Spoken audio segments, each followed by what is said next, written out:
again, talks about unwelcome sex-based conduct, which was, again, previously a part of the old definition, but this has been expanded in terms of how the definition is laid out. So previously, it was conduct that a reasonable person determined to be so severe, pervasive, and objectively offensive that it denies someone access to an education program.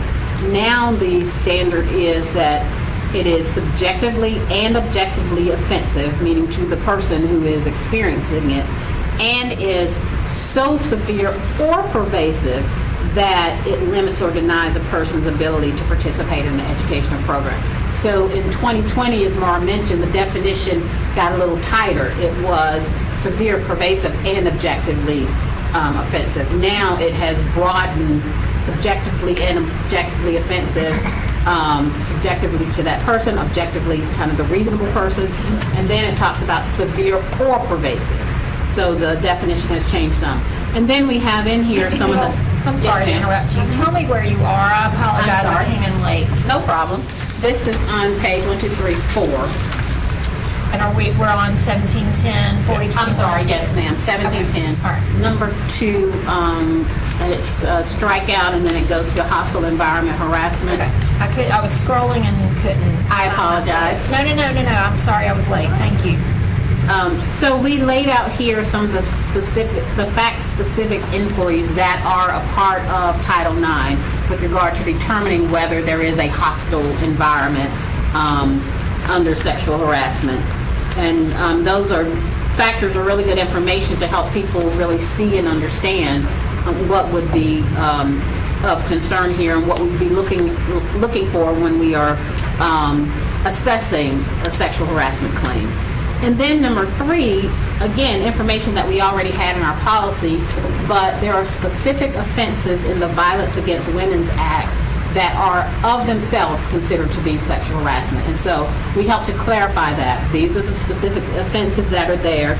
And as you all may recall, we actually did a procedure, an R&P, that defines these particular offenses, and that is something that we've referenced in here as well to make it clear that those offenses are defined in the R&P, but those are considered sexual harassment under Title IX.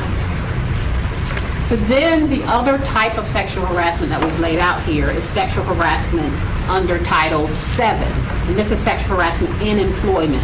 Again, already in our policy, but trying to make it clear so that as people go through this information, access this information, they understand where the standards are, what we're using, how they can pursue a particular issue.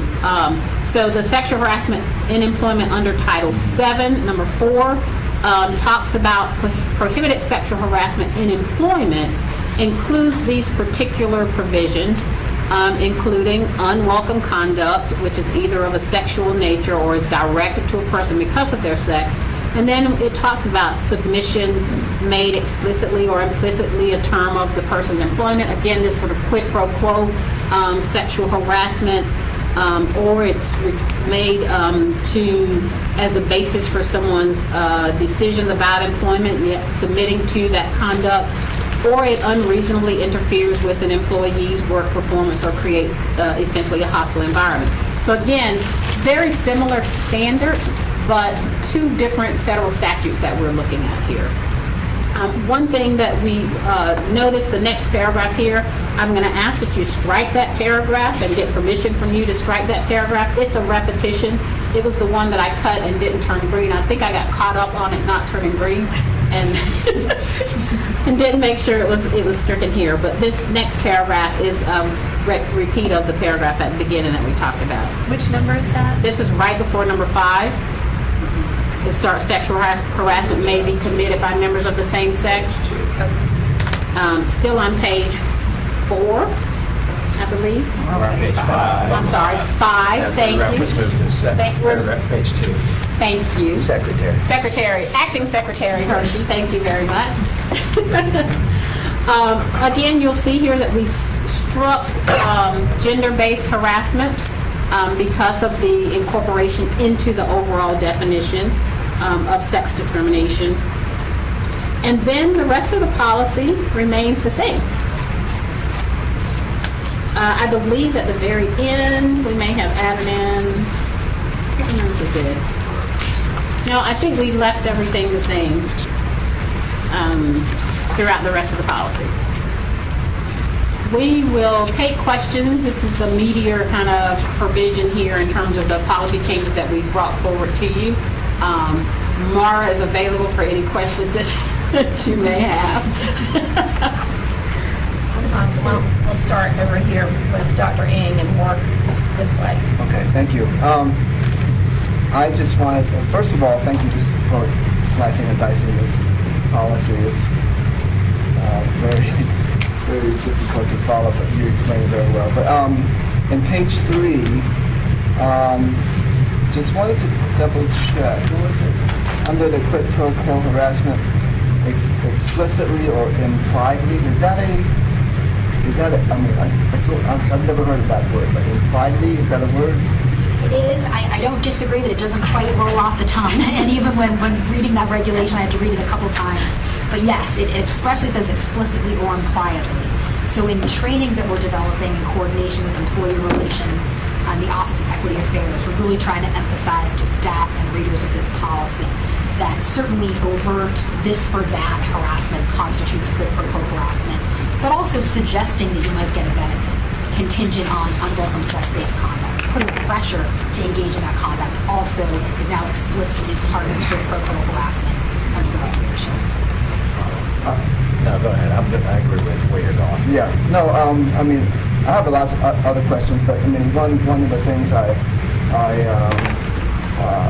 was curious about was our school system as an institution subject to be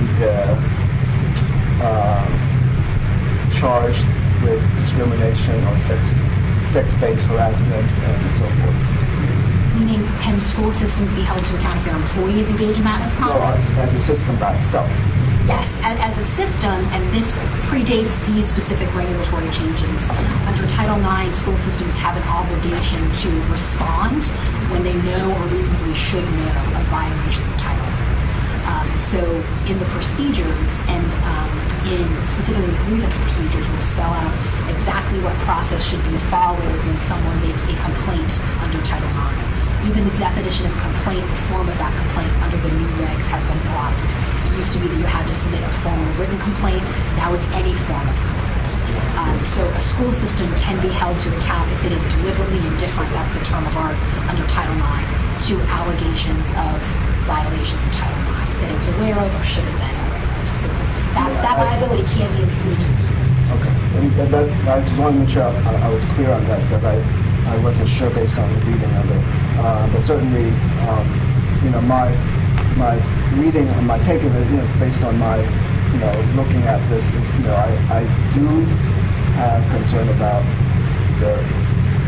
of course, we're subject to following the Title IX, but the verbiage that is going to be laid out in August, right? But I do kind of have some concern about the way that the weight of evidence is kind of lower in terms of the verbiage, the language of instead of this and that, now it's this or that,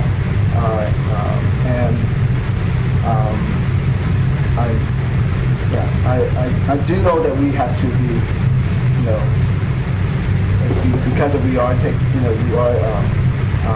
receiving federal money, we are subject to that. But I do have some concern about it. We're not alone in those concerns. Those are valid issues, but it's straight out of the Title IX regulation. Yes. Just to follow with Dr. Ng, if you had to reread that multiple times, can you change that? Because I feel like that's a standard when policy comes before us. If the attorney has to reread it and get it, what's the expectation for everybody else? For parents. For parents, yes. So the requirement under the regulations is you include the verbatim definitions. Now, that said, I think you could decide to include in a policy specific examples of what that looks like in practice. And that's something we're doing for employees, or you could also come up with some paraphrasing. I'd be reluctant to depart from specific language in the regulations. And you put in parentheses, Yeah, defining it? I think we could provide a parenthetical definition. I think we could certainly do that. I mean, as soon as you said it took you a minute, Dr. Ng, is an incredibly smart person, so I just, hey man, gotta say nice things every now and then. There is another place in policy, I think under the Title VII provisions, that talks about explicitly or implicitly. And so perhaps we can put the implicitly in parentheses as just, I'll leave it up to you. Does that work? I'll leave it up to staff. So for time's sake, I want to move around. Do you have any questions? Not at the moment. I'll have to send an email. Ms. Caulfield? Well, I have two questions. Is the verbiage that we're changing, is this required by federal law? Because nothing is passed yet, right? The new regulations they're approved, they're in place starting August 1. Oh, starting August 1st. Are law and effective August. So all of this blue verbiage that we see in the assembly, this is all federal verbiage? All the blue verbiage under Section 4, which is the section on sex discrimination and sex-based harassment under Title IX. Yes. When you say section 4, is that number 4? Number 4, yes. It used to be captioned sexual harassment. That term has been redefined by the regs as sex discrimination and sex-based harassment. Some of this is frankly semantics. There's a good argument that a lot of the new definitions that are provided here was already captured by governing case law.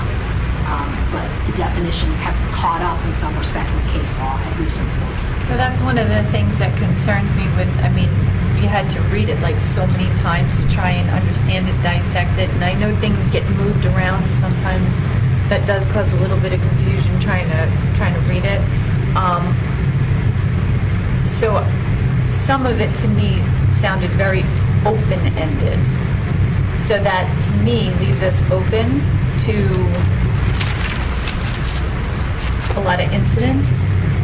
So having a definition of discrimination, offensive, and what an educational program is. What does that mean? Are we referring to something within the classroom? Are we referring to sports? What's an educational program? What are we considering to be in that category? Yes and yes, both of those. Educational program or activity can capture student-on-student issues. It can also capture instances involving employees. Courts have held that educational program includes the workplace.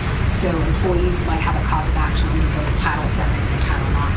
I think you're right that a lot of this language is vague. In my estimation, it has remained vague. I think we keep hoping that when new regulations come out, some of these definitions, for example, what is severe or pervasive, right? What does that look like in practice? I think there's only so much defining legislators or governing agencies can do. We really get the best images of what that looks like in practice from case law that teases it out. But I haven't found these regulations to be more vague than their predecessor. That can be frustrating. But to your point about providing parenthetical examples, and also I think too, the key factor being training of principals, employees, and even just students understanding what these terms mean. And emphasizing to your point about being open, well, what does constitute a Title IX violation? I know that when employee relations does trainings and employee agents trainings, the kind of motto is, when in doubt, report that. If you're not quite sure whether something meets the definition of Title IX, err on the side of caution, assume it does, and contact the Title IX coordinator so that things that are arguably on the line are not ignored and you're not giving rise to some sort of argument that the school system collectively or deliberately different. I just know that there's a lot of, we all know that there's a lot of hype in the news about this, and it comes up in so many different categories. We've seen where people have gotten hurt in sports. We've seen where people have gotten harassed from both sides, using bathrooms together and stuff like that. And I don't want to see that being brought into our schools. I want us to be focused on education and that being the only thing. And for me, having such open-ended wording just leaves us open to so many different issues. So that's my only concern. What do you need from us today? You need us to move it to first reading? Yes, and I would just note that frankly, irrespective of whether the board adopts all the policies or not, it is law. Yeah. You are Yeah, open that's to right. those issues, right? And these are the terms that are under federal law. Some of them are gray and difficult to define, and that's why we try to train employees on as many instances and hypotheticals so they know how to spot this stuff in practice. This stuff having been somewhat ill-defined for decades now and really challenging for folks on the ground to suss out. Is it fast? Yeah. Go ahead. And for clarity, as we have this discussion, if they changes, it comes before us, and then we would just change policy They come again. back, They come right? back. Yeah. So as federal policy changes, it comes back before us every single time. Yes. Yeah. Well, we could add to the verbiage, correct? We could clarify certain things, we just have to have a minimum of what the federal, state law says, or federal or state law says that we need to do. Good, and I'd be interested in Mara's thoughts on this. My concern would be if you add your own sort of explanatory language and policy, somebody in litigation might say you're misconstruing the regs. The regs say that here's the precise definition, instruct you to use that definition, you've morphed it, you've changed it, you've expanded or contracted it. So I would kind of err on the side of, as I think Mara was saying, staff need to understand it and put it into practice and explain it. You know, if a parent comes to complain about a Title IX issue at the school, somebody needs to be able to help them understand it. And it's really just that professional development is probably the best way that you're going to get good understanding throughout the district, as opposed to policy language where you're at risk if you deviate from regulatory language. So here's what I'd like to do. Nodding. I want to go ahead and get, see if there's a motion to move it to first reading. Once it goes to consent with first reading, we can pull it to have further board discussion, you know, when that shows up on consent. So, Motion to go to first reading. is that, all in favor? Aye. Any opposed? Nay. Okay, so I'm the third aye.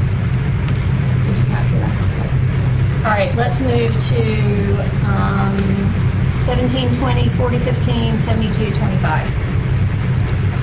So this is there are minor changes to this policy, which is the policy that lays out our complaint process that we use when we are reviewing cases under policy 1720. 1710.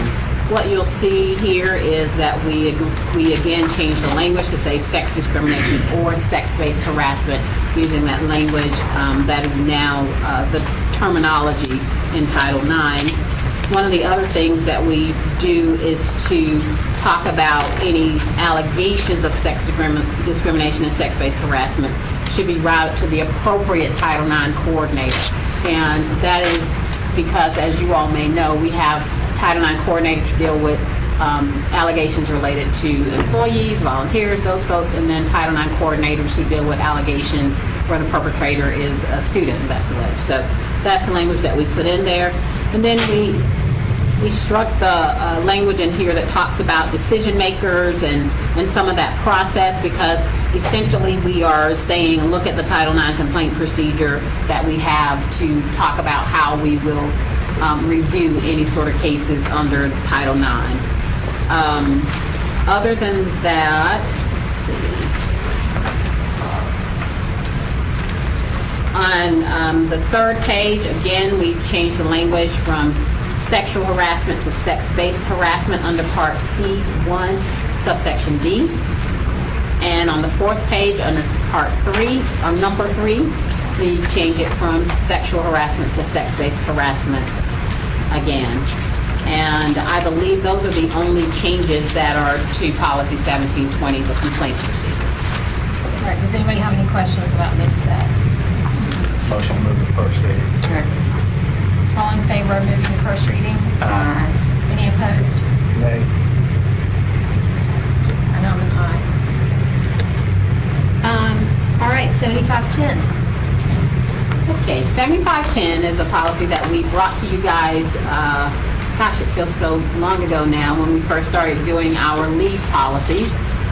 As we went through the leave policy process, we realized that we wanted to modify some of the definitions that we initially, some of the policy titles that we initially laid out in Section C of this policy. So what we've done here is just to add those policy titles, updated policy titles here in section C, so that it's consistent with the titles of the policies that we eventually decided upon. One thing that I realized that is missing is in number 7551. That's supposed to be employee absences for bona fide religious holidays. It was a change that you all requested to be made at the meeting where we sent that policy through. And despite Dr. Crane reminding me of that, I still forgot to update it in here. So if, with your permission, if we could add employee absences in front of, at the beginning of policy 7551. The rest of this, again, is just to align our language with the changes that we made as these policies went through for your consideration. Motion to move to first reading. Are there any questions? This is 7510, right? 7510. Oh, okay. Did I say the wrong thing? I'm sorry. I don't know. I was just following along. I might have been reading another number while you said it. Sorry. Just making sure. So going around one more time, any questions on 7510? Okay, so all in favor of moving to first reading, say aye. Aye. Any opposed? The meal charges discussion. Thank you all. Thank you.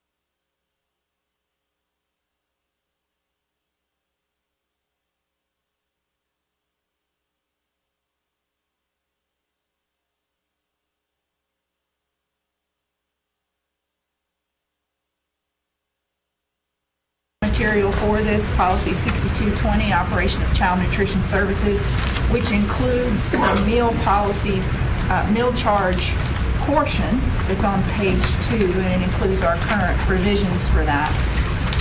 The other policy that we included just as backup is 6225, free and reduced price meal services, just for your information so that you have it in front of you. Should you make any revisions today to these provisions, they will happen in one or the other of these policies. So I think you wanted to ask Paula questions, get some information from her, whatever. So I'm gonna, unless you have anything else you wanna present? No, I'm just happy to answer any questions you might have. And if I may, I think my recollection, board members correct me if I'm wrong, was that this was primarily about the question about children having food taken away from them when they show up in line and their account is depleted and they don't have money. I think that's where the primary sticking point is what brought us here today. But if board members, if you have other, reasons you feel like, we brought this today, say, speak up. But I think that was the biggest. Yeah, I concur. That's the primary concern. Like, what are we doing? What can we do different as a district? How do we honestly stop that? It's just not the system that we want to have, regardless of where we are. Whatever we need to do it. To have to change the $700,000 stuff. This is where our priorities need to be, so that our students can have a well-working environment. Ms. Caulfield? How much, do we have a dollar amount or any data on how many meals or how many times somebody, either one gets turned away or two, we have to cover their meal? Do we have a dollar amount on how much? I know we have angel funds that's not always available, or maybe it's depleted, but what is the dollar amount that we're concerned about if there are random missing children? I'm just trying to get some kind of idea of the data on what that means to us on a yearly basis. So maybe it'd be good for me to flesh out a couple of the high-level things that would help all of you. So the meal charges policy is required by federal law, and the school system has the latitude to allow unlimited charges or to scale it to where we are today, including having no charges, which was our history up until the year before last.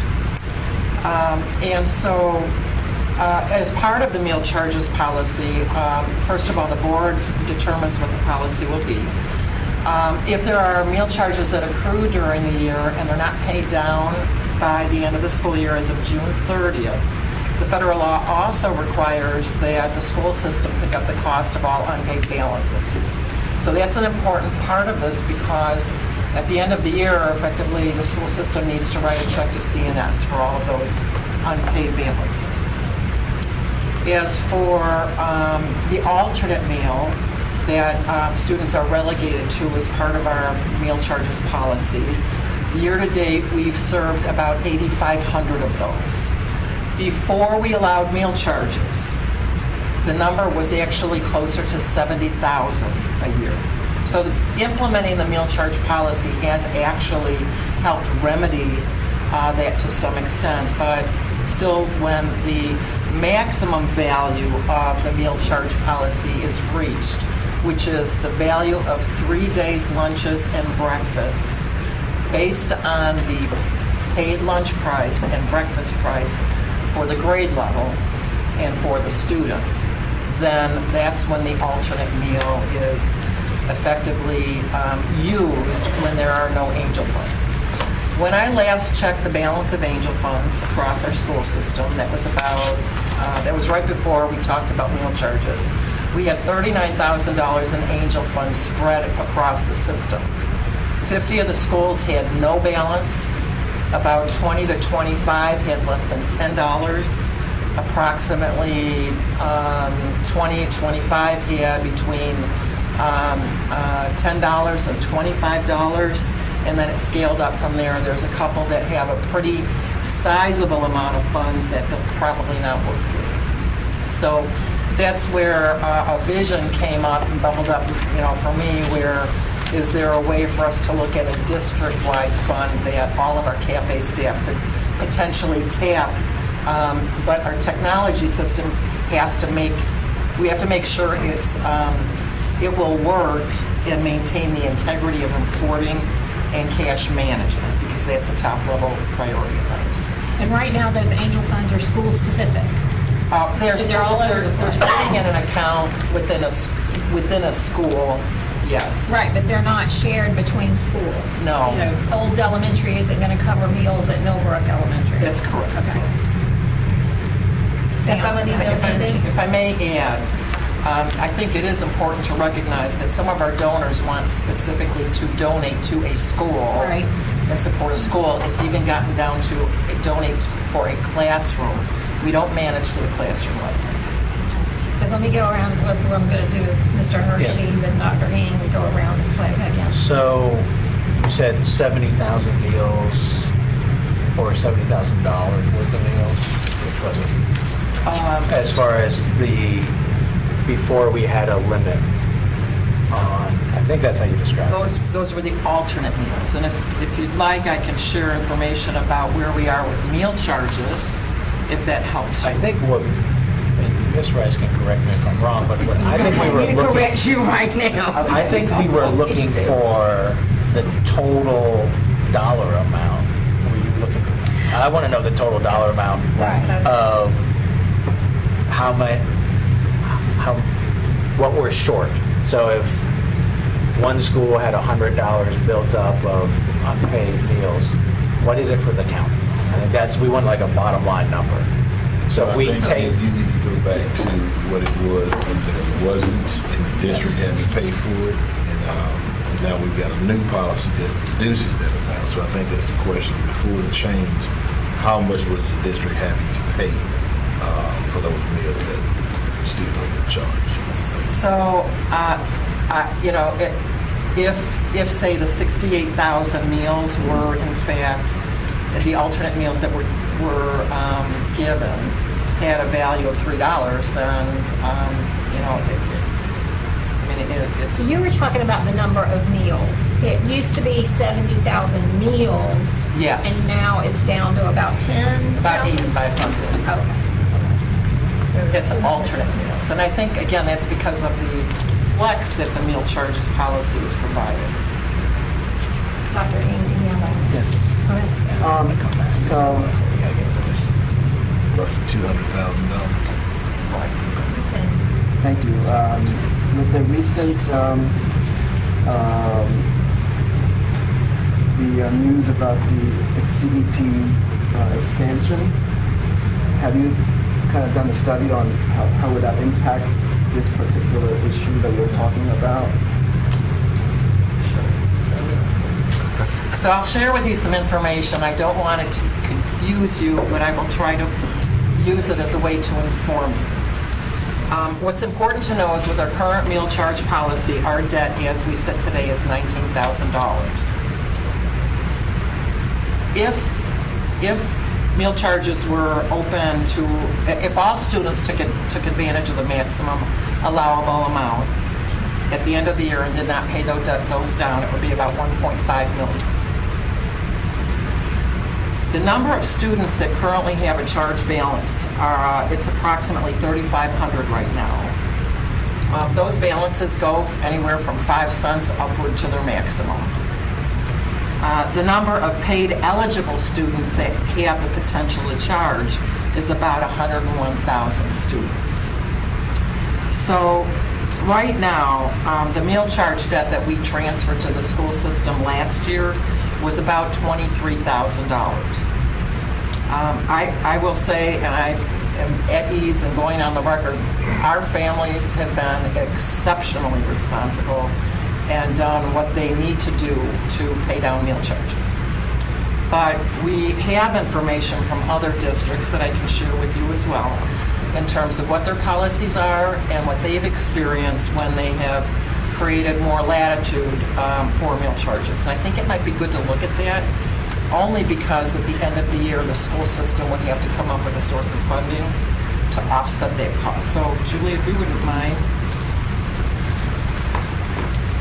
As regards the CEP, I know that was an important question to you.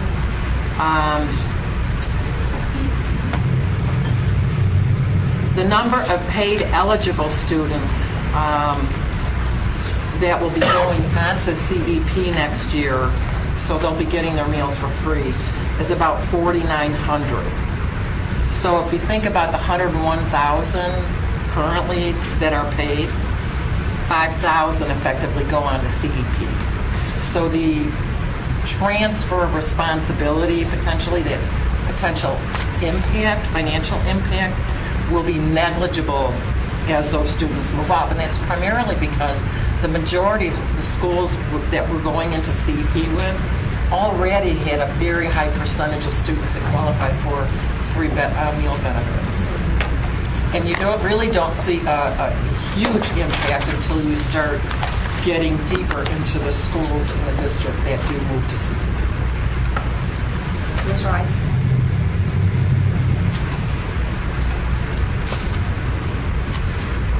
Thank you for sharing the comparisons. I think that's helpful information to know, and sharing what the breakdown of the numbers are. The thing for me is that we're in the business of educating children. And if they are hungry, they're not going to learn. And so while I hear the talk of the deficit and the 3,500 and 23,000 meals right now that's debt that's transferred.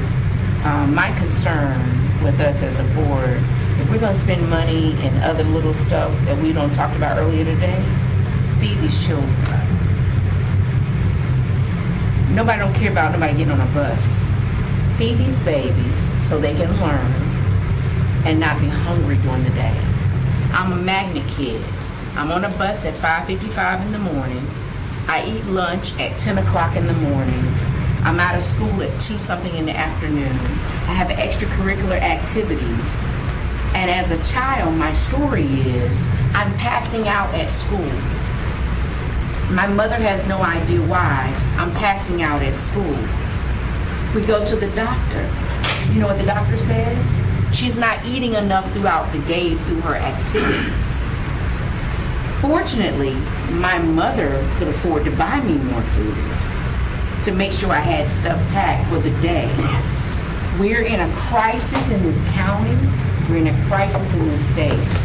We have got to figure out a different way to do what we do and be more aggressive with it. I know that the information is being brought to us, but Dr. Taylor, we have to do something about making sure these children are eating beyond the fruit and vegetables. The stories are heartbreaking. Of families are constantly coming to school and children being told in public in a not so kind way, give that back. So I do want to touch on that piece of it, but I also, Ms. Rice, I know that you and everyone here, we do care about kids getting on buses, but your point is well taken. It was hard to hear for us here that the system is going to spend $700 grand that we heard in facilities on a bus monitoring, student scanning system, and we are not feeding our kids like we should be. So it's not that we don't care about the kids getting on and off buses. We need to track that too. But I understand your Yeah, because we've point been about doing it for years, okay. that money. Yeah, Dr. Taylor. So, the first thing I'll say is that the unfortunate thing is that there's categorical funding that doesn't allow you to spend money in another area. So that means that when you think about transportation, it would be great if you could take that and transfer it to another area, just we couldn't do that. And so that's why you're going to see some disparity sometimes that we're spending money on this, but why not on this? So I agree with you 100% on that.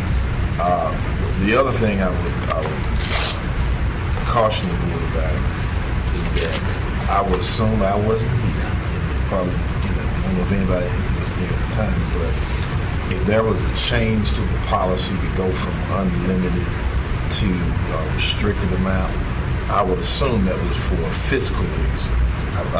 The decision was to go from not allowing any charges at all. We didn't allow any charges to allowing some charges. Okay, well, That was the decision. So then that means that there was at least a recognition that we need to do something.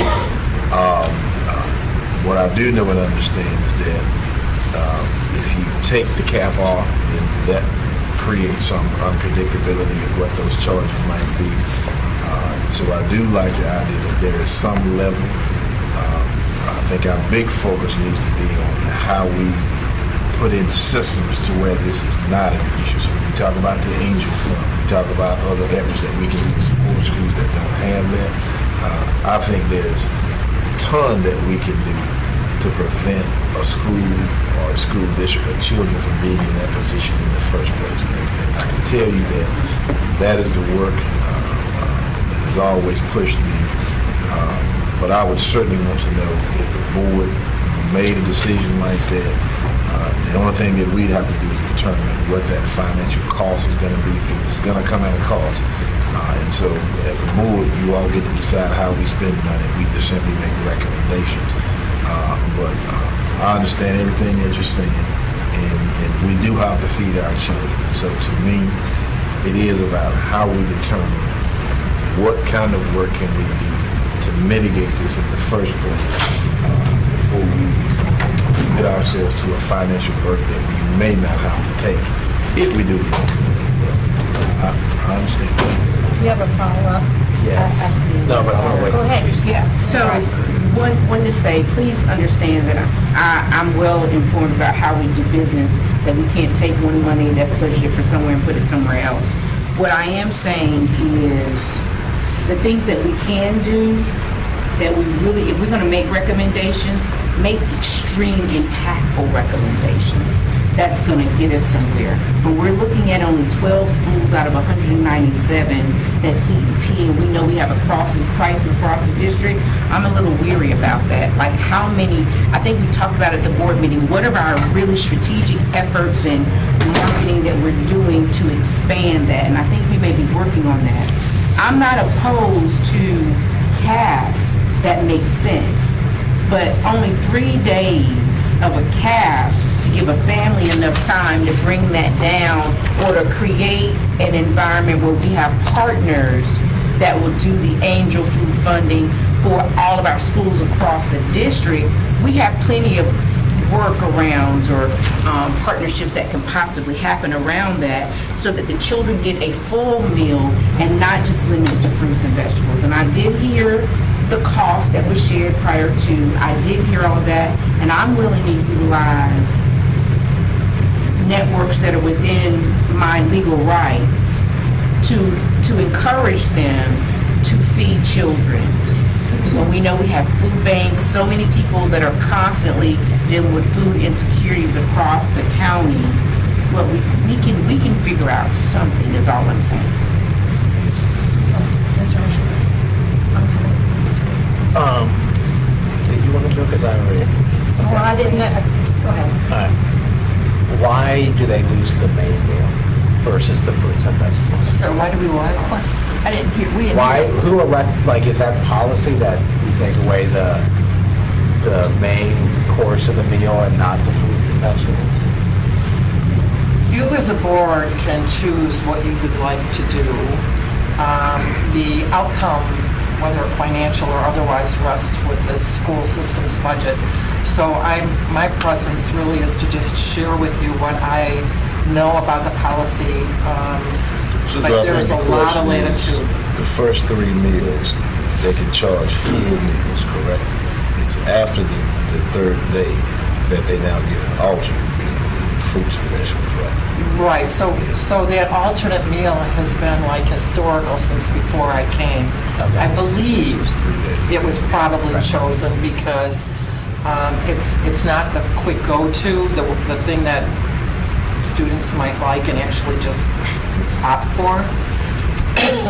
It's also nutrient dense because it's fruits and vegetables. However, the cost for the alternate meal also transfers to the school system at the end of the year. So those are 2 charges that are transfers. So Ms. Caulfield, and then I'll, Yeah, that's fine. So that was actually going to be one of my questions, because to me, your protein is what's going to, I have 2 boys, and I can tell you, we talk about this every year with the pediatrician, doesn't matter how big they get, your protein, you've got to be eating healthy Yeah, protein, affects your growth, it affects your mind, and we're in the education system, like she said, I don't see how having green beans and apples is going to make a kid feel, I know, I'm not saying you specifically, I understand, I'm speaking to the board. I think they need to have a full meal. And I know the cost is going to come on us, but like it's been said, if we're spending money on other things, this to me is a priority that needs to elevate to the top of the list, because we need to get them to school. We need to have teachers to teach them, and they need to have food in their stomach, or all 3 of those things makes everything else not important. I mean, that needs to be the priority. My second part of the question or comment is, this is a question, do we have grants that are beyond the angel funds? Do we apply for grants for these type of things?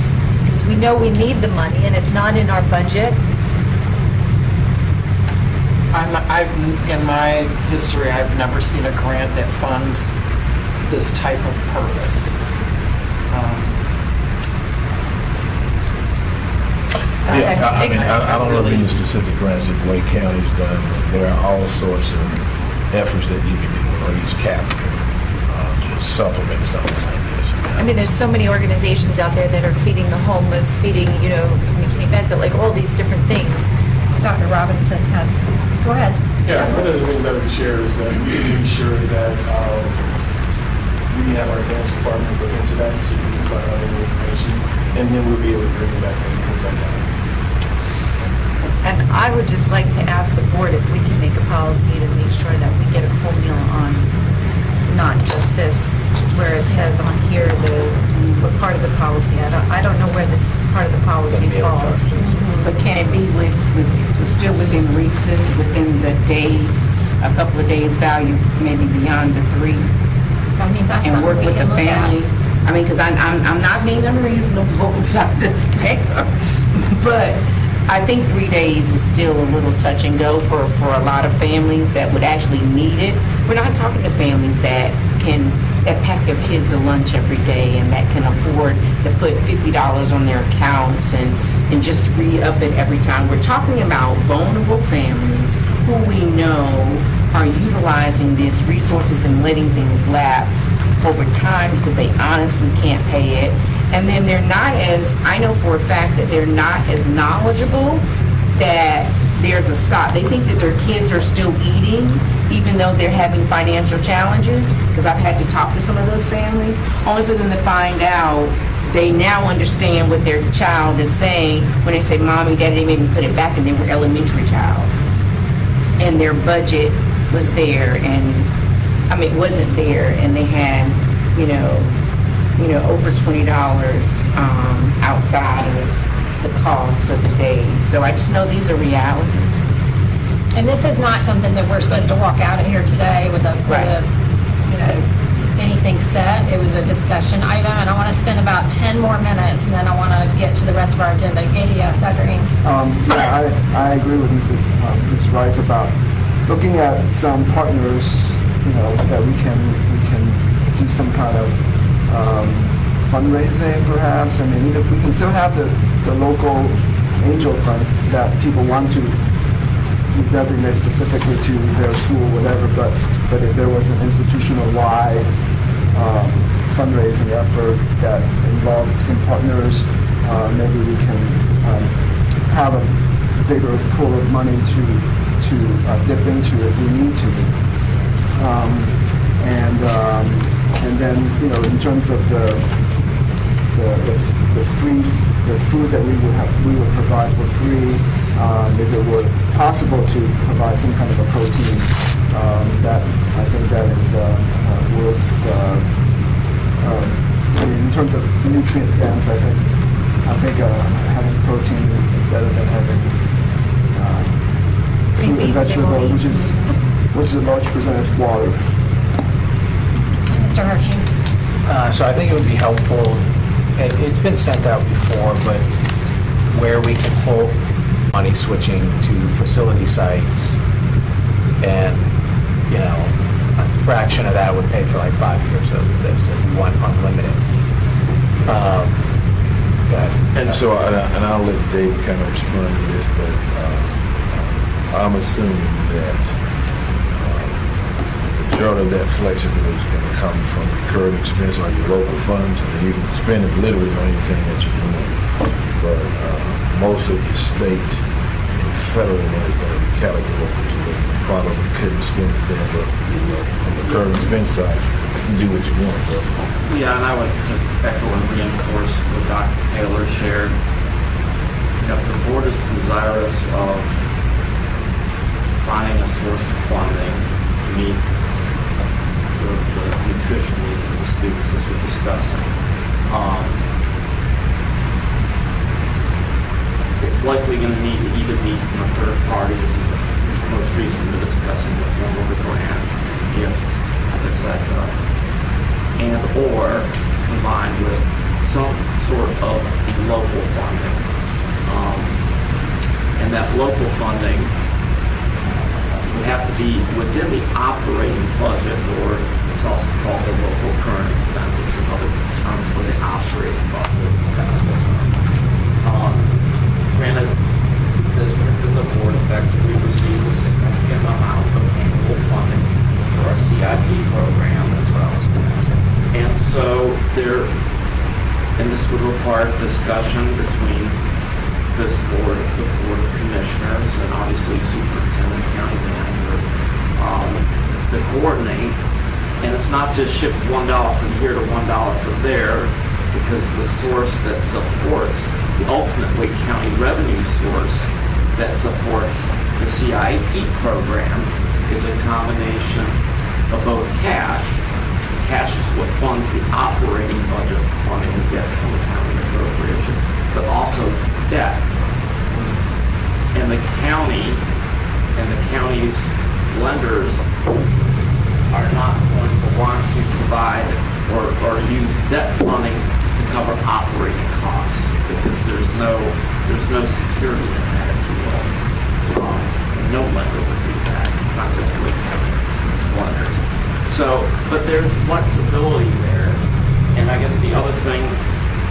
I would throw out there for consideration and evaluation as this discussion continues is to begin quantifying what this looks like. And I don't think this meeting is the place, but to get a sense of the magnitude of, over the period of a week, a month, a school year, what are kind of the low and high estimates of what the funding requirement would be to provide whatever.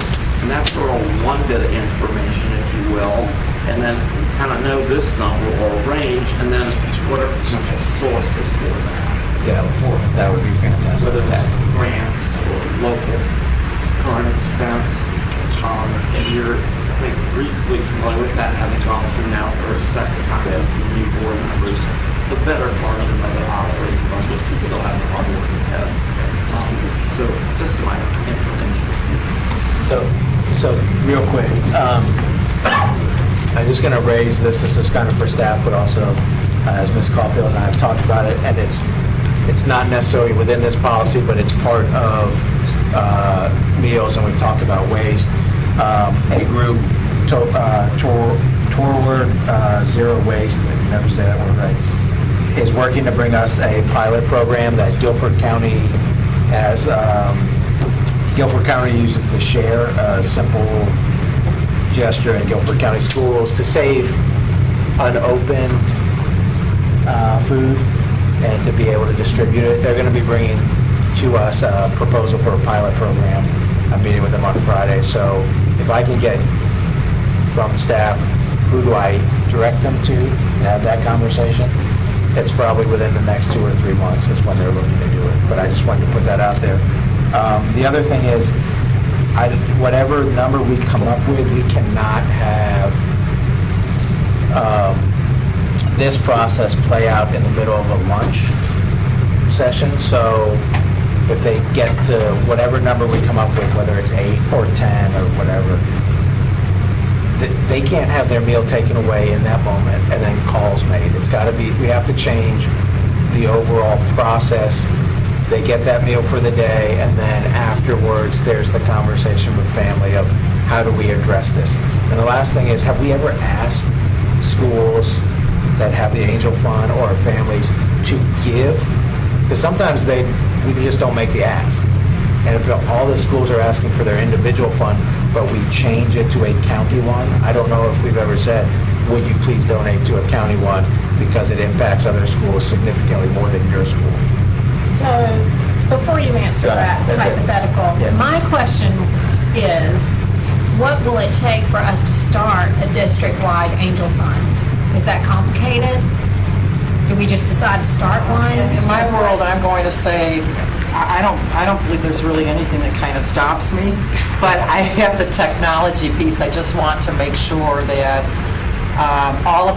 we've got 200 cafes that need to dip into effectively a bank account, right? Right.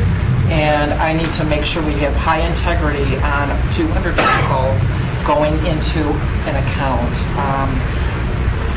I just need really good traceability on that. Okay. So Well, I definitely think that's something we should explore and want to explore, because I know there's families that they'll put them, if they want ownership over their school, that's fine, everybody understands that. But when they dump $50 in their personal school, Fred Olds, for example, they will at the same time put 50 in for the district-wide. We know we have those families and community members, even before going to the third parties. Yeah.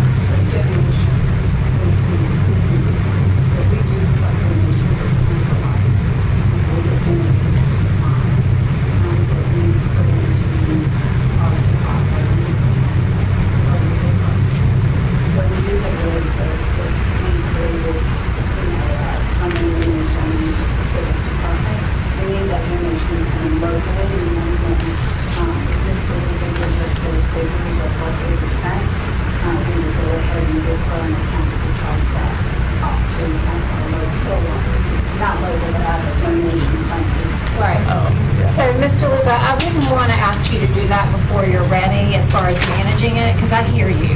I hear what you're saying, what your concern is about having all those people dipping into one particular account. But if we could get that, sooner than later, like what that would look like for you, what support you would need to make that happen, I think that's the direction of not just this committee this minute, but the board. And I think I've got a way to back into it in the event that on the front end the technology won't work. I can work on the back side.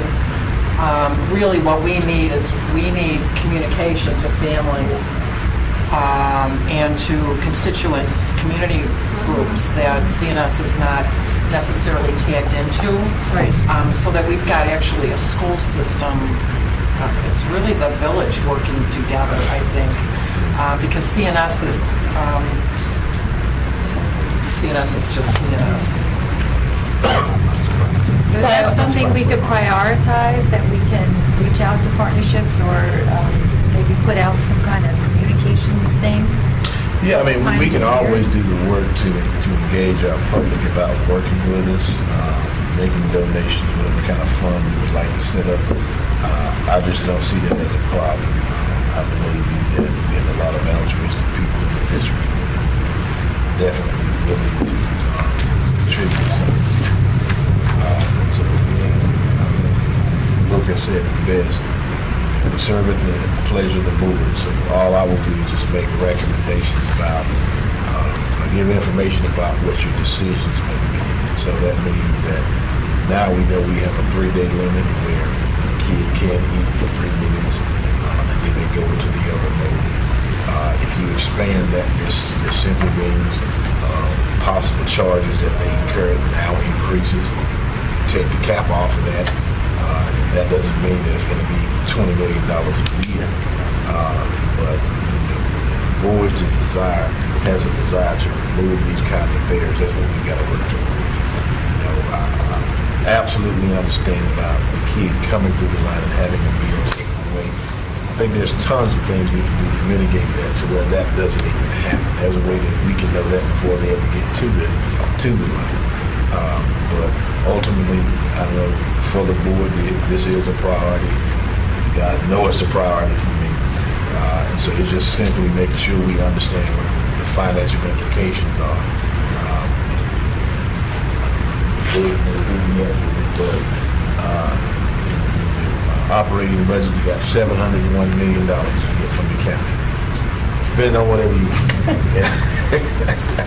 But, Mr. Lisa, thank you for being here, and Dr. Crane for the assist with this section. I feel like we'll be talking about this again because, we're, I don't think we're done, but I appreciate you being here and taking the time. So we're going to move to a discussion about settlement authority for the superintendent. It was surprising this came up, I think, with settlements that we deal with in closed session. All settlements will get reported to us, always. The issue is what we have to vote on in closed session or not, and the ceiling of $10,000, that limit was set 22 years ago. So it, per the board's discretion, it could be raised again. I think a conversation is in order for sure after 22 years. So, Mr. Ramey, my understanding is you're going to walk us through this a little bit? Yeah, I can introduce it, and then staff may have some thoughts. I think that's a great introduction. And as you know, Rod has had conversations with some of you about this issue. It's kind of a board-driven question about time spent in closed session on relatively small settlements that could be, $3,000, $4,000, $5,000. And, we have a lawyer waiting in the hallway to come in and present, and the facts can be very long and complicated, and then the money really isn't that significant. Rod and I both agree 100% that you should continue getting at least the same reports you are now. I mean, there's no problem with the reports. You're used to getting the one-pagers for anything that's $10,000 or over. We're happy to continue that process. And we could even build that into the policy. The policy doesn't specify any reporting system. I think let's put it in the policy. It's a long-standing practice. And so the question as to, if the board wants to increase the superintendent's authority to settle some claims, obviously that preserves some time and closed session, some attorney fees, a lawyer coming to talk to you about it. It'll be more efficient and enable us to settle claims faster. And sometimes there's deadlines, litigation deadlines, so that's a relevant factor. It's up to you how much the amount would be. I looked for some comps and other policies and asked the School Boards Association. There's not much out there. I can share that most districts seem to have the School Boards Association policy, which basically doesn't give the superintendent any settlement authority. But of course, most districts in the state are much smaller than you, have fewer claims. The few comps I found, Edenton, Chowan, and Alamance Burlington School System, obviously both smaller districts, also have the same $10,000 settlement authority for the superintendent. Charlotte Mecklenburg has $30,000 for the superintendent, and Durham Public Schools does $75,000. That goes to a risk management committee, but it's essentially like the superintendent's designee. So those are the only comps in the state I found. And of course, under your service contract policy, your superintendent has $100,000 in signature authority for signing contracts. So those might be relevant. I mentioned the reporting. The only final issue I'll say before turning over to see if staff have anything to add is that this is not directly related to the question that brought this here, but in talking about it over the past few days, Rod and I would also recommend that you consider adding one sentence to the policy that would give the superintendent the ability to enter tolling agreements. I assume you all are somewhat familiar with that concept. Tolling agreements basically, it's not a settlement of a claim, it's an agreement to hold off on, to extend statute of limitations and deadlines for filing suit in order to give the parties more time to try to find a resolution that we would still come to the board or to the superintendent as appropriate. So this comes up sometimes because a lot of times we learn about the claim for the first time days before the statute of limitation. The lawyer reaches out, we're up against statute of limitation, I'm about to file a lawsuit. You want to talk settlement with your client? And I tell them my client meets in 2 weeks. There's not much we can do in the next 2 days. So the tolling agreement would be, the idea would be, and Rod and I would suggest maybe 3 months or something, that the superintendent can sign the agreement, say, we'll agree to extend your deadline to sue for the next 3 months so that you can come to the next regular And that board doesn't meeting exist at session. all right now? There's nothing in policy. That has been a practice in your district for some time. There's not a policy one way or the other that says the superintendent can or can't. It's not expending any money. So there's a good, I think the superintendent can do it and has been. But while we're at it, we might as well put that in the policy so there's no confusion in the future. So I don't think this board has the appetite for 75 grand like Durham Public Schools is doing. But what, does anybody have a number, questions, et cetera? We'll go around again, Mr. Hershey. I could remember 30 or 50. I think that's what I think too. I know we talked about kind of the range where we're getting settlements and what they're not exceeding. I'm fine with that number, 30 or 50. Dr. Ng? I was thinking 30. I think 50 is And I assume, normal, we might not. we can do a number and then see how it goes and bring it back and make adjustments. I don't remember the 50. I was thinking it was 30. Chair Hager. for something else? Well, I think we've discussed it. I'm pretty sure we discussed both of them. Chair Hager couldn't remember if it was 30 or 50. That makes meetings. No, I think it was. So, I'm okay with 30. I just feel like if you start to get into the higher numbers, it's kind of not really coming before us, and we may not really have the full grasp of everything that's happening around us. Well, then we can say that there's still a report that can come before us that summarizes what's happened. Make sure.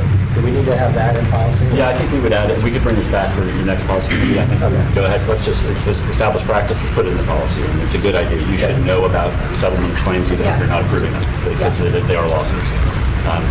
And then the question would be if you settle on that, whatever the superintendent's authority is, what's the threshold for when you want the report? Right now it's 10,000. You're getting a report anytime it's 10,000. You're not getting a report of it.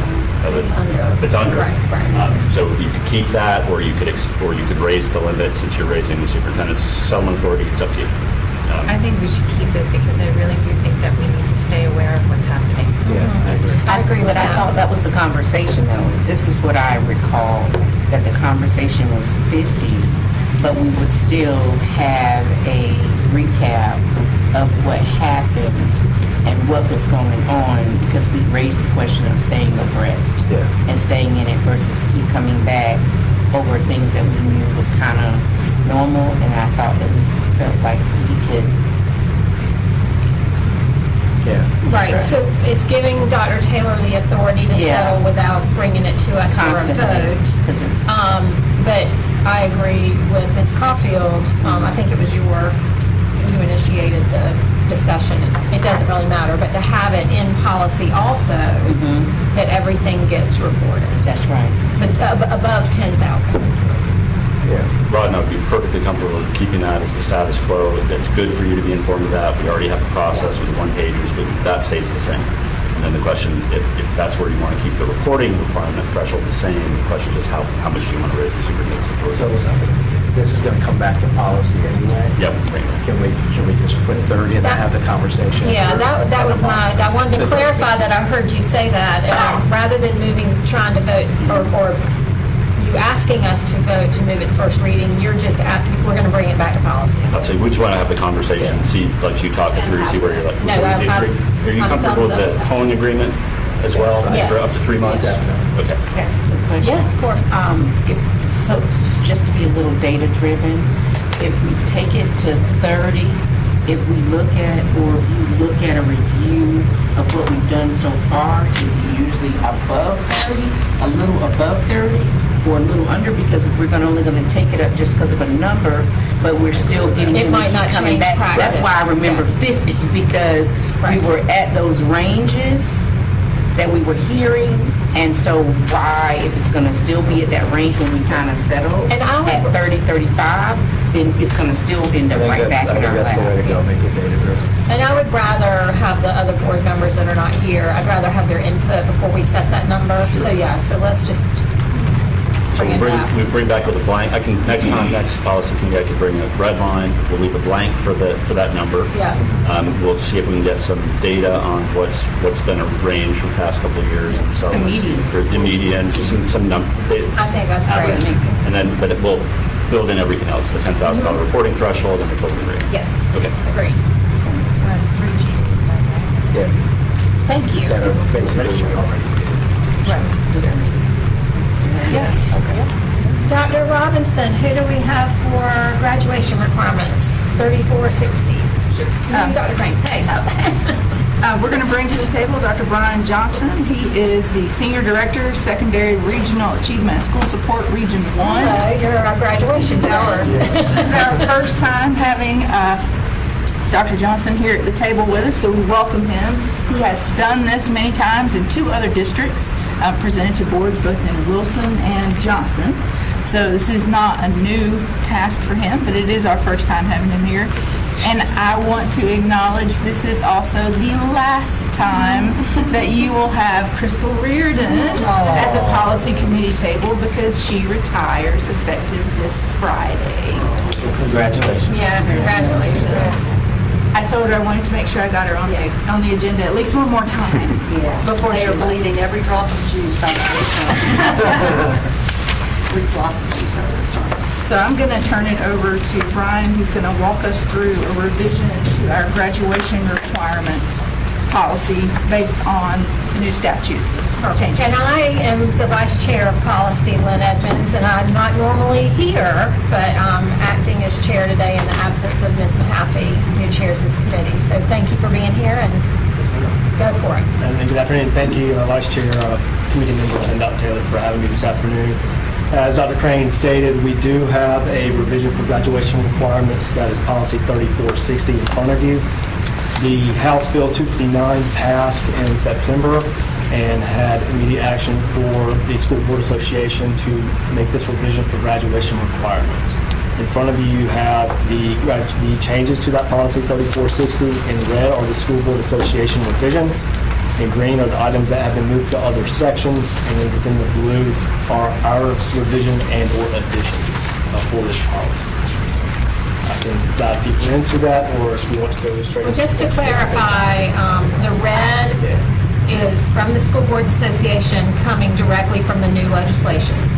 Just, all right, we'll start over here with Ms. Caulfield first. Yes, and so the new legislation within itself. So Students, we have always had a graduation requirement of 26 credits. At this time, what the House bill has said is we can no longer, as a school board, require more than 22 credits. We can recommend beyond the 22 credits, which is what we have in this policy as well. Students had to be notified before the end of the school year, all sitting 8th through 10th grade students, because this goes into effect this coming school year. So current sitting sophomores this past year have the ability to graduate after 3 years starting this coming school year. So if I understand this correctly, we are lowering the standards from 26 to 22 credits. Is that right? Always the requirement from the state has been 22 credits, and there's always been a pathway for students to graduate within those 22 credits as well in most counties. So having kids in high school, you sit through orientation, you learn about all kinds of things, FAFSA credits, like classes and stuff like that to take. And they had a panel at our school that stood up from different colleges, and people asked questions, and then somebody read the questions to them and they answered it. And one of the things that was raised was when you are moving on to college, if you are graduating early and you're opting to take less credits, how does that affect your applications? So this was new information. I had never heard their responses to that before.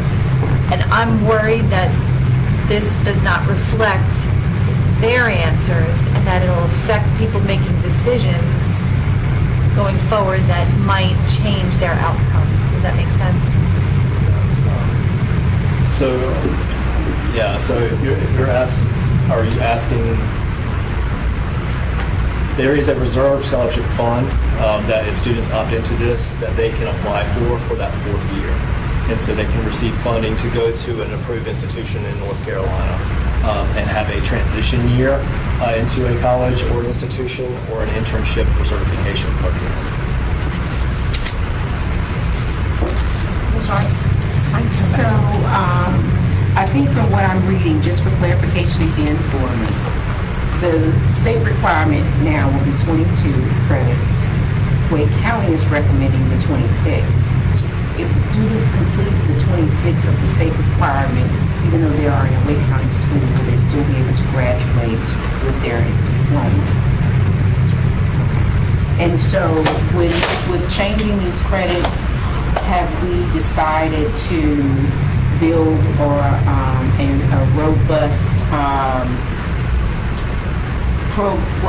a program or a campaign to encourage students to do the 3-year track, if not so, but we want to keep them on the 4-year track, as with Wake County, but we're accommodating, but are we, so while I know that's the intent now of the district, I still would like to see families who actually can do the 22 credits, whose children need what they need, to make sure that we are campaigning to know that that is an option of availability, and utilizing our CTE programming and community college programming and things, because some students are just don't want to do school for 4 years, but they do want to learn their trade and they do want to transition into the career world, but of course being trained with some level of certification. Yes, ma'am. And part of the immediate institution of the House bill requirements was communication. And what we have been doing is meeting with our stakeholders, with our area superintendents, and with our principals and our APIs as well. There have already been virtual meetings for families.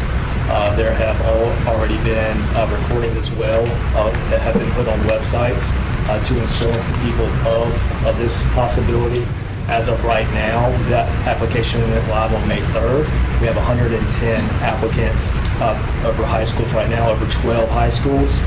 And we may see more of once they get from 8th grade to 9th grade and have some of those transition to high school events, we may see that number increase a little. That is where we're sitting at this point. We share also with the benefits of why we want families to wait for 4 years. I know 2 out of my 3 older kids did a semester early and then a year early, so I don't I don't know, but did we create an environment to encourage why we want the 4-year? Yes, and we've also shared through our counseling program what those expectations are for enrolling. You know, we cannot possibly maintain a document that shows every single college or university in the United States, but what we lean towards and what our state board focuses on are the minimum admission requirements for our UNC system schools. The minimum admission requirements are less than what a student accumulates through their 22 credits that the state requires, and obviously what we've been able to offer. You know, we have a 26 credit graduation threshold, but a student who participates in 4 years of high school has an opportunity to take 32 plus courses in their regular schedule and through dual enrollment opportunities like CCP. So we've been able to share with students and families what those minimum admission requirements are, but then also what the competitiveness of admission to that university looks like. And so meeting minimum admission simply means that you're eligible to apply. But to be competitive for a seat or for scholarship dollars or for specific programming that that college or university might offer, we've been able to provide students and families with those specific details as well, so that they know how to make an informed decision about whether it benefits them to remain enrolled in the Wake County Public School System, to have access to CCP courses, and to be able to participate in higher level of rigor within the Wake County school system, like honors and AP courses, or, Ms. Rice, to your point, whether it benefits the student to move on quickly from high school and be able to enroll in a trade or in a certification program that meets their goals for their future. Dr. Ng? I'm just curious, do we have any statistics on the people who choose to, graduate with a lesser number of credits, and what they are doing, So historically, as Dr. Johnson mentioned, we've had a 26 graduation credit. The state has always been less than that. So opportunities in the Wake County Public School System to graduate early meant that a student is still earning the 26 credit minimum, but they're graduating in 3 years.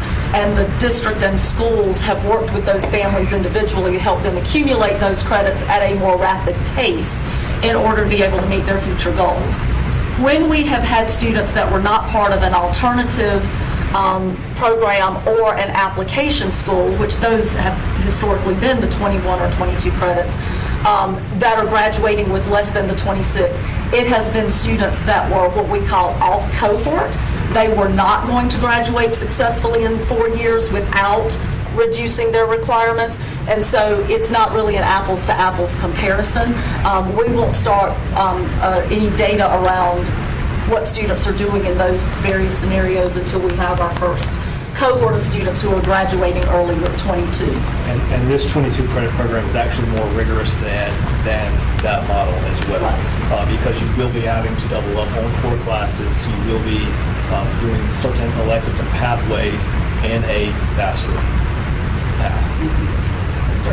For clarification, this goes into effect immediately, as in, do we have a bunch of students who could be like, who are rising seniors who could be like, I'm done, I've done 22, and it's matched up with the state? Is your upcoming juniors are who this applies to. So Okay, so it wouldn't apply to rising seniors? So there will have to be discussion about the modified graduation applications, which have always been in place in Wake County, but that is something that we would have to take a look at as well beyond this. But this is for your, as of now, current city juniors. And that's based on state law? Okay, got it, okay. All right, we have 2 more items, so I just want to make sure, yeah, go ahead. There was, on item number A, course units, I gotta get back to it because I just wrote notes down quickly. It looked like it was removing the two levels of world language Yes, ma'am. That is and the 4 units of math. Why would we do that? UNC requirements are no longer required to have 2 foreign languages. Now, there are going to be some colleges that still have that recommendation, but as of the start of this coming school year, 24-25, applicants after this school year, that is no longer a requirement. Which is part of that legislation.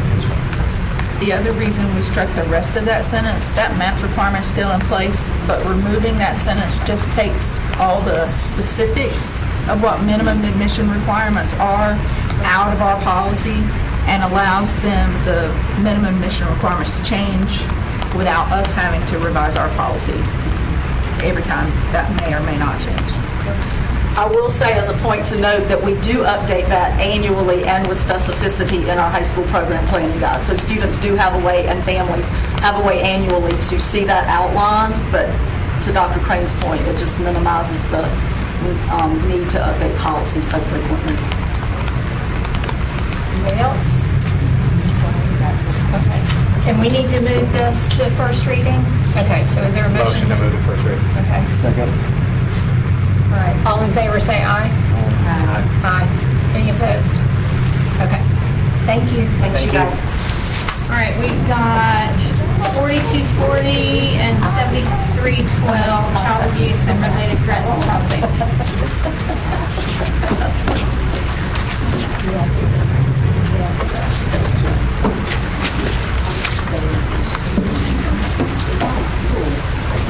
Welcome. When you're ready, we're ready. Yes. I'm trying to respect y'all's time since we started late. We're ahead of schedule. I think the two that I have are pretty straightforward. Policy 4040, staff and student relations. If you'll draw your attention to page 2 of 4 and 3 of 4, and then the very last page. These are just technical changes that are being made, where the word sub is being added for section in number 3 on page 2, and on page 3 in section C, number 1, you're adding the word sub again for subsection. And then on the very last page, there are just some changes to the legal references. I'm sorry, we are on 4040? 4040. Okay, because on the agenda, I had it reversed. This is fine, you're good. So, yeah, it doesn't look like, Motion to move to first reading. May I provide a brief explanation? Please. As Dr. Pettifer said, these are technical changes, and our policy 2420, adoption of policies, allows us to make technical changes, have them approved by multiple parties, including the policy committee, which we're doing today, the superintendent, the board chair, and then they go immediately to the consent agenda for first reading with a waiver of second. I don't know that we've done that in a while, so I wanted to go ahead and bring this to you. This will go for first reading on the consent agenda. And so it will go, and then it will get posted. It won't come back again for a second, and there won't be a presentation on it. And in the future, there are quite a bit of these to update some legal references on policies. I'm going to take advantage of that alternate path so as to not tie up staff time and committee time in this meeting. But I did just want to take a moment to make y'all aware of that path. If you hadn't seen it before, why are all these policies showing up on the consent agenda and we haven't even heard it?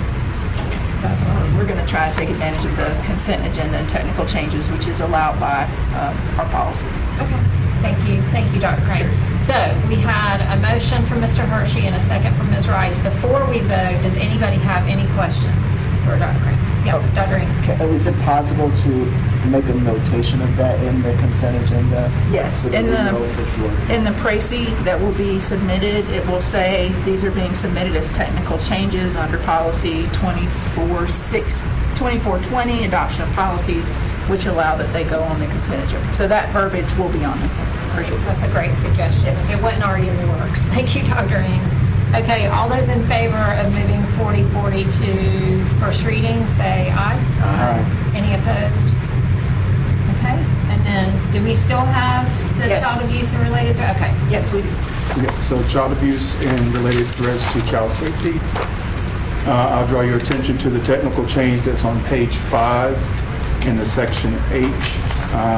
In that section, the only thing that's being added is that there is now going to be a video produced by the Center for Safe Schools that we will have a process in place to make sure that all of our students have access to that video. And then the last section, there's some legal reference changes. And is that, it's red ink, so is that a suggestion from the School Boards Association to have the video? That is a requirement, yes. Yeah, it's a statutory requirement, and the School Board Association just revised the policy to make sure that it was included. Yeah. Thank you for that clarification. Motion to move to first reading. All right, we have a motion from Mr. Hershey, second from Ms. Rice. Does anybody have any other questions about this policy? Okay, all those in favor of moving to first reading, say aye. Aye. Any opposed? All right. Thank you. Look at us. All right, we are adjourning the policy committee. Thank you very much.